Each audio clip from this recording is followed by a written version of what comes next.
السلام علیکم ورحمۃ اللہ وبرکاتہ۔ بسم اللہ الرحمن الرحیم، الحمد للہ والصلاة والسلام علی رسول اللہ وعلی آلہ واصحابہ اجمعین۔ شرک کا بیان پارٹ نمبر 3۔ محترم سامعین کرام، کل کے درس میں آپ نے سنا کہ شرک اکبر عملی بھی ہوتا ہے، اعتقادی بھی ہوتا ہے اور قولی بھی ہوتا ہے۔ شرک اکبر عملی طور پر یعنی انسان کچھ عمل ایسا کرے جو شرک اکبر ہو، تو اس طرح سے بھی بہت سے لوگ شرک کر رہے ہیں عملی طور پر، بلکہ اتنے کفار مشرکین ہیں سب عملی شرک کر رہے ہیں۔ تو وہیں پر کچھ مسلمان بھی ہیں سیدھے سادے، جن کو اسلام کے بارے میں صحیح سے معلومات نہیں ہے، تو وہ بھی شرک اکبر عملی طور پر کر رہے ہیں۔ تو شرک اکبر عملی میں بہت ساری شکلیں اس کی صورتیں ہیں، اس میں سے ایک یہ ہے غیر اللہ کے لیے ذبح کرنا، غیر اللہ کے لیے جانور ذبح کرنا۔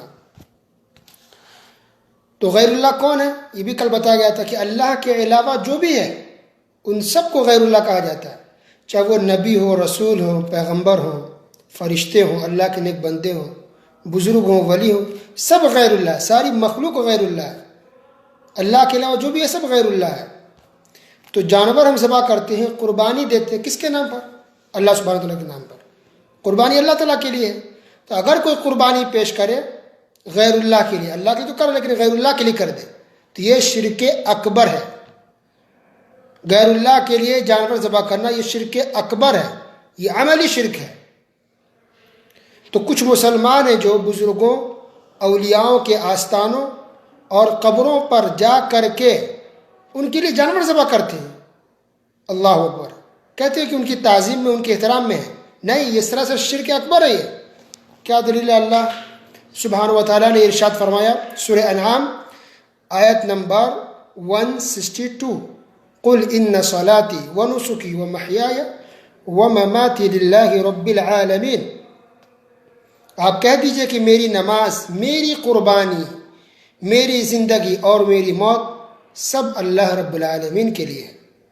تو دیکھیں، ان صلاتی و نسکی، نماز، اور نماز کے فوراً بعد قربانی کا ذکر ہوا کہ نماز جس طرح سے اللہ کے لیے، میری قربانی بھی اللہ کے لیے ہے۔ اللہ اکبر۔ تو آپ کو پتا کہ ساری عبادتیں کس کے لیے؟ اللہ کے لیے، چاہے چھوٹی عبادت ہو یا بڑی عبادت ہو، ساری کی ساری عبادتیں اللہ کے لیے۔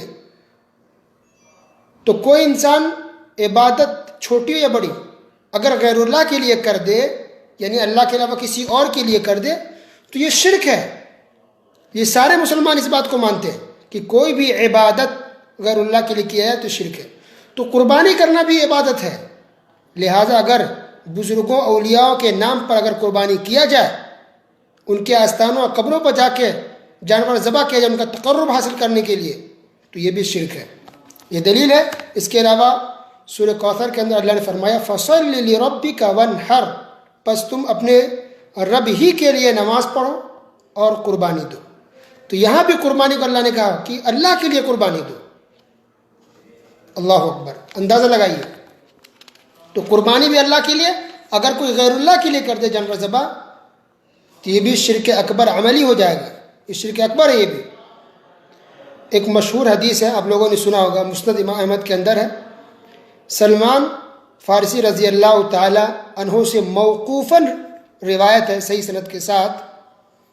انہوں نے کہا کہ پچھلی امت میں دو شخص ایک ایسے علاقے اور ایریے سے گزر رہے تھے کہ وہاں کے لوگوں نے ان لوگوں کو پکڑ کے کہا کہ تم لوگ اس بت پر کچھ چڑھاوا چڑھاؤ، کچھ پیش کرو۔ تو ایک نے انکار کر دیا کہ نہیں، ہم ایسا نہیں کر سکتے، یہ تو غلط ہے، تو اس کو قتل کر دیا گیا۔ دوسرے شخص سے کہا گیا تو کہا کہ میرے پاس نہیں ہے کچھ بھی، کیا میں پیش کروں اس کے نام پر؟ تو کہا کچھ بھی نہیں ہے تو کم سے کم چلو ایک مکھی ہی پیش کر دو۔ تو اس شخص نے مکھی پیش کر دی، یعنی گویا کہ مکھی کی قربانی دے دی بت کے نام پر۔ تو ایسا شخص جس نے پیش کر دیا مکھی، وہ جہنم میں داخل ہو گیا۔ اور جس نے انکار کر دیا کہ نہیں میں کچھ بھی پیش نہیں کروں گا، یہ غلط ہے، تو وہ جنت میں داخل ہو گیا۔ اور جس نے صرف ایک مکھی چڑھا دی غیر اللہ کے نام پر، ایک مکھی غیر اللہ کے نام پر چڑھا دیا، تو اس کی وجہ سے وہ انسان جہنم میں داخل ہو گیا۔ اللہ اکبر، کتنی بڑی بات ہے، سوچیے۔ اسی طرح آپ کو اندازہ ہوگا اور حیرت ہوگی یہ جان کر کے، سنن ابو داؤد کے اندر روایت ہے، ایک صحابی نے اللہ کے رسول صلی اللہ علیہ وسلم سے پوچھا، اللہ کے رسول صلی اللہ علیہ وسلم میں فلاں جگہ پر، ایک جگہ کا نام لیا کہ وہاں پر میں اونٹ ذبح کرنا چاہتا ہوں، منت مانی تھی، میں نے نظر مانی تھی، حالانکہ اللہ کے لیے کریں گے لیکن ایک جگہ ہے وہاں پر کرنا چاہتا ہوں۔ تو رسول اللہ صلی اللہ علیہ وسلم نے پوچھا کہ کیا اس جگہ پر کبھی بھی بت کی پوجا ہوتی تھی؟ کہا کہ نہیں۔ پھر آپ نے کہا کیا وہاں مشرکوں اور کافروں کا میلہ ٹھیلا لگتا تھا؟ کہا نہیں۔ تب کہا کہ ٹھیک ہے، پھر وہاں جا کے ذبح کر سکتے ہیں۔ تو گویا اللہ کے نام پر بھی اگر ذبح کر رہے ہیں، لیکن کوئی بت کی جگہ ہو یا بت کی وہاں پوجا ہوتی تھی، غیر اللہ کی پوجا ہوتی تھی، یا مشرکوں میلہ ٹھیلا لگتا تھا، تو ایسی جگہ پر بھی جانور ذبح کرنا جائز نہیں ہے۔ تو کوئی انسان کیسے غیر اللہ کے نام پر ذبح کر سکتا ہے؟ اللہ اکبر۔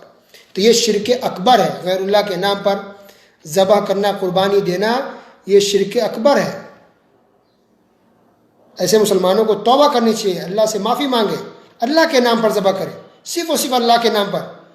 بزرگوں، اولیاؤں، پیروں، فقیروں کے نام پر ذبح کریں گے تو یہ ایسے ہی ہے جیسے کہ کوئی انسان بت اور پتھر کے اور مورتی کے نام پر ذبح کرے۔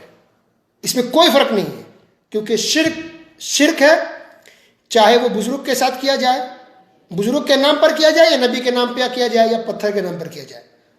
کوئی بھی عبادت اللہ کے علاوہ کسی اور کے لیے کی جائے گی تو وہ شرک ہے۔ آج کے لیے بس اتنا ہی، انشاءاللہ باقی باتیں کل کے درس میں سنیں گے۔ وصلی اللہ علی نبینا محمد وعلی آلہ واصحابہ اجمعین، والسلام علیکم ورحمۃ اللہ وبرکاتہ۔